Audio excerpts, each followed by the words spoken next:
250 അംഗങ്ങളാണ് രാജ്യസഭയിൽ. പരമാവധി 250 അംഗങ്ങൾ.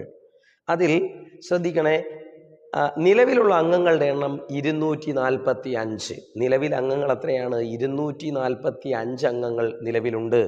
രാജ്യസഭയിലേക്കുള്ള എലക്റ്റഡ് മെമ്പേഴ്സ് എന്ന് പറയുന്നത് 233.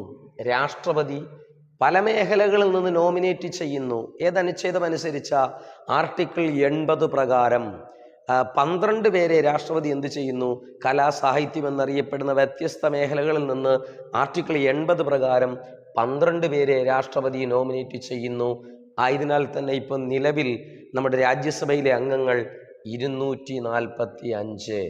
രാജ്യസഭയിലേക്ക് നോമിനേറ്റ് ചെയ്യപ്പെട്ട ആദ്യത്തെ സിനിമാ നടിയാണ് നർഗീസ് ദത്ത്. പേരെന്താണ്? നർഗീസ് ദത്ത്. രാജ്യസഭയിലേക്ക് നോമിനേറ്റ് ചെയ്യപ്പെട്ട ആദ്യത്തെ കവി എന്നറിയപ്പെടുന്നത് മൈഥിലി ശരൺ ഗുപ്തയുമാണ്.